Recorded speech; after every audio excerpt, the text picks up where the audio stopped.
Boa tarde. Iremos apresentar agora um trabalho sobre náuseas e vômitos da gravidez, mais parasitoses intestinais. Disciplina Saúde da Mulher e Neonato 2. Docente, professora Carliane. Alunas: Ana Elizabeth, Maria Aline, Maria da Conceição, Simone e Isla.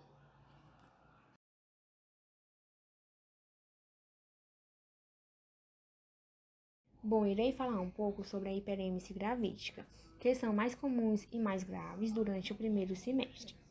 É uma condição definida como náuseas e vômitos intensos que causam à gestante uma perda de peso corporal de 5%, causando a desidratação, distúrbios hidroeletrôlicos e a deficiência nutricional, surgindo entre a 20ª semana. Sua etiologia ela está relacionada com os níveis elevados ou rapidamente crescentes de hormônio, HCG e estrogênio.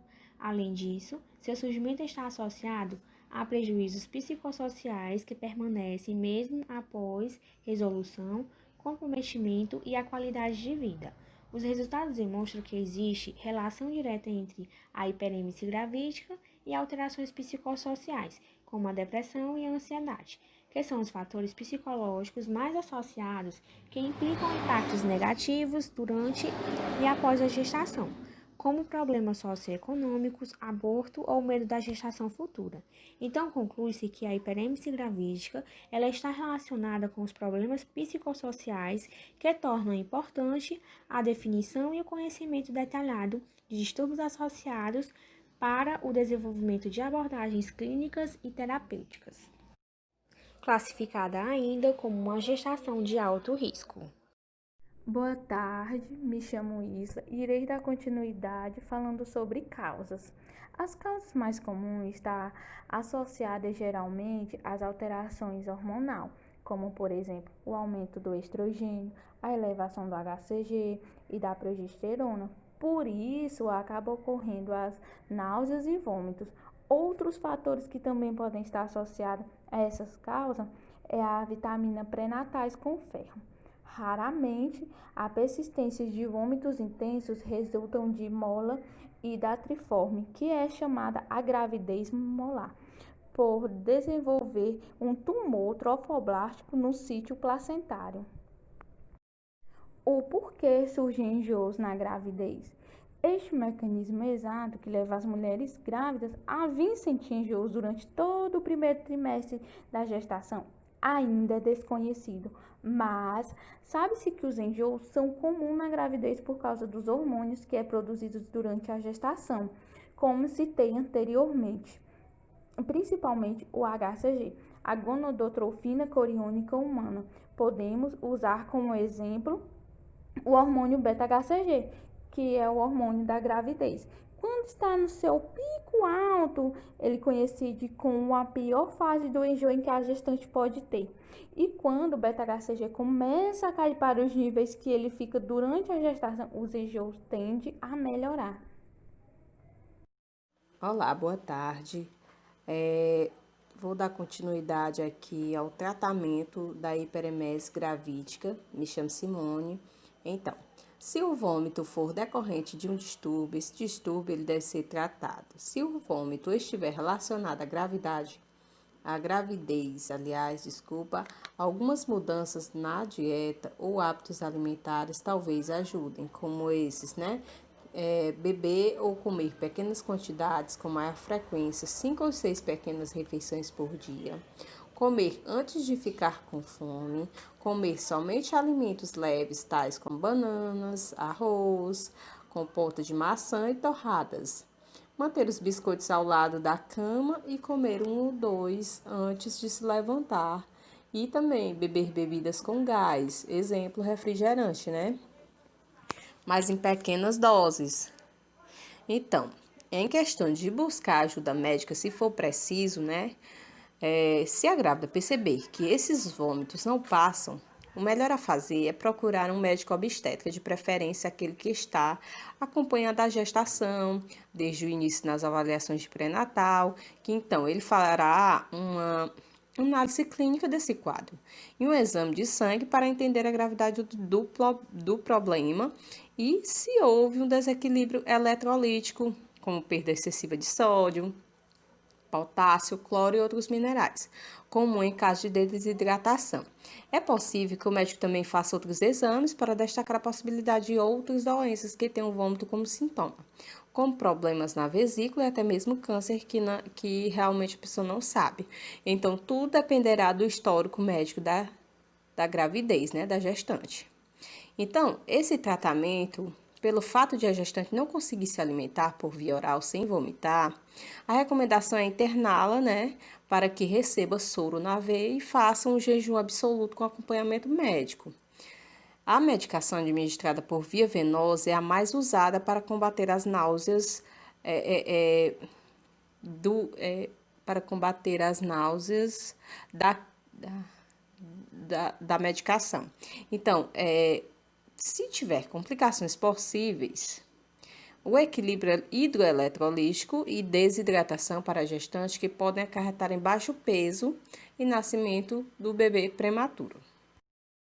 Agora vamos falar sobre as parasitoses intestinais. O que são? Os parasitas são vermes ou protozoários que se alojam no organismo e podem se alimentar de sangue ou de conteúdo intestinal. Esses podem causar ainda uma série de prejuízos e, às vezes, irremediáveis. As parasitoses intestinais são muito mais frequentes na infância. São consideradas problemas de saúde pública, principalmente nas áreas rurais e periféricas das cidades que são subdesenvolvidas, onde são muito mais frequentes. Sua transmissão depende das condições sanitárias e higiênicas da população. Ou seja, mais à frente a gente vai ver a forma de transmissão dos protozoários e dos vermes, que são as parasitas. E como essa forma de transmissão ocorre mais na infância, que às vezes é por a criança andar de pé no chão, comer um alimento com a mão suja e etc. As vias de transmissão é oral e transcutânea. Mas a contaminação pode ocorrer de várias formas, sendo a principal delas a ingestão de alimentos ou água contaminada e também através da pele por ferimentos pequenos, seja pela ausência ou pela precariedade de saneamento básico, ou seja por questões que envolvem os cuidados básicos de higiene pessoal. Dessa forma, devemos sempre ter cuidado com tudo aquilo que ingerimos, lavar bem os alimentos, principalmente as frutas que serão entregues para as crianças comer, ou antes de você comer, você deve sempre estar lavando as mãos, sempre buscar andar com chinela nos pés, porque o ambiente, a terra também pode estar contaminada e está causando a contaminação por esses micro-organismos e causando algumas doenças que a gente vai falar logo à frente quais são essas doenças. A amebíase é uma doença infecciosa que acomete o trato gastrointestinal humano, sendo causada por entamoeba estolística. Essa parasitose é geralmente assintomática. A sua contaminação ocorre por via fecal oral, como por exemplo, uma pessoa contaminada vai expelir nas suas fezes uma de suas formas evolutivas, o cisto. Eles sobrevivem no máximo de 2 a 4 semanas, esperando que alguém venha a ingerir, como por exemplo, por água contaminada, ou seja, por indivíduo que não tenha feito a higiene das mãos e levado o alimento contaminado à boca, seja por inseto que pousa em alimentos e o alimento não é lavado antes de ser ingerido, ou por prática sexual envolvendo pouquianos. Para evitar a contaminação é necessário o saneamento básico, a lavagem das mãos após o uso do sanitário. Por isso, as gestantes devem estar sempre atentas em manter seu ambiente sempre bem higienizado. E em caso de contaminação, deve ser tratado com metronidazol. Portanto, o metronidazol na amamentação é classificado como criterioso, ou seja, pode ser contraindicado no primeiro trimestre. Boa tarde, me chamo Maria da Conceição e vou falar um pouco sobre a giardíase. Então, ela é uma infecção causada por parasitas flagelados que se prendem à parede do intestino delgado, provocando diarreia e desconforto abdominal. E também a sua transmissão ocorre pela ingestão de água contaminada, consumo de alimentos contaminados, como por exemplo, vegetais crus ou mal lavados, e também de pessoa a pessoa, através do contato com as mãos contaminadas. E o seu diagnóstico é feito com base nos sintomas e na avaliação clínica da paciente, sendo também necessário a realização de exames de fezes. Visto isso, em relação à gestação, essa patologia não faz mal para o bebê. E as grávidas com giardias leve e que são capazes de se manter hidratadas e bem nutridas, é razoável adiar o tratamento até pelo menos o segundo trimestre, para minimizar os riscos e os efeitos adversos dos fármacos para o feto. E o seu tratamento é feito com metronidazol. E é válido ressaltar que o uso do metronidazol durante a gravidez deve ser cuidadosamente avaliado, visto que ele atravessa a barreira placentária e os seus efeitos sobre o feto ainda são desconhecidos. Então, olá, vou dar continuidade, ascaridíase. A ascaridíase é uma verminose intestinal causada pelo parasita Ascaris lumbrigoides. A ascaridíase, popularmente conhecida como lombriga ou solitária, ela é a verminose mais difundida no mundo. A lombriga pode viver de 1 a 2 anos em condições apropriadas e cada fêmea pode colocar 200 mil ovos por dia. Esses ovos podem ficar viáveis no ambiente por cerca de 4 anos. Esse parasita está presente em quase todos os países do mundo, principalmente nas regiões mais quentes e mais pobres. Infecta homens e mulheres em qualquer idade, porém as crianças são com certeza as mais atingidas. Quais os sintomas da ascaridíase? A maioria das infecções é assintomática. Em várias situações podem surgir sintomas, dependendo do órgão atingido. A ascaridíase pode causar dor de barriga, diarreia, náuseas, falta de apetite ou nenhum sintoma. Quando há um grande número de vermes, pode haver quadro de obstrução intestinal. A larva ela pode contaminar as vias respiratórias, fazendo o indivíduo apresentar tosse, catarro com sangue ou crise de asma. Outros sintomas são dor abdominal, flatulência, cólica, diarreia, náuseas, vômito e presença de vermes nas fezes. Então, algumas reações como alergias, pneumonia e choque anafilático podem ocorrer, embora sejam mais raras. O ciclo do Ascaris lumbrigoides é assim: as larvas são liberadas no intestino delgado e alcançam a corrente sanguínea através da parede do intestino. Eles infectam o fígado, onde crescem em menos de uma semana e entram nos vasos sanguíneos novamente, passando pelo coração e segue para os pulmões. Nos pulmões, invade os alvéolos e crescem mais com os nutrientes e oxigênio abundantes nesse órgão bem irrigado. Quando crescem demasiados para os alvéolos, as larvas saem dos pulmões e sobem pelos brônquios, chegando à faringe, onde são deglutidos por tubos digestório, passando pelo estômago, atingindo o intestino delgado, onde completa o desenvolvimento, tornando-o adulto. Bem, o aspecto, o parasita tem um corpo cilíndrico e alongado. Então, como se faz o diagnóstico? O médico analisará os sintomas descritos pela pessoa e poderá pedir alguns exames laboratoriais. O principal é o exame parasitológico de fezes, mas em alguns casos são necessárias análises sanguíneas, pesquisa de anticorpos ou de secreções respiratórias. Quando há pneumonia, por exemplo, em caso de suspeita de obstrução intestinal, pode ser necessário um raio-x abdominal.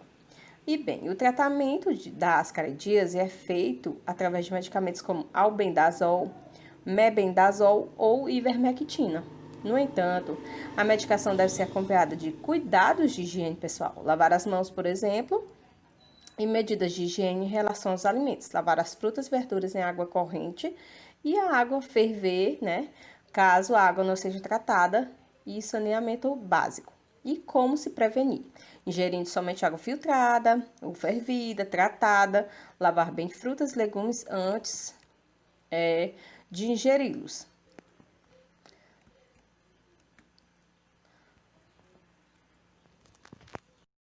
Então, a tênua solitária é um nome comum dado aos vermes plateumintos, que inclui os vermes parasitas de diversos animais vertebrados, inclusive o homem.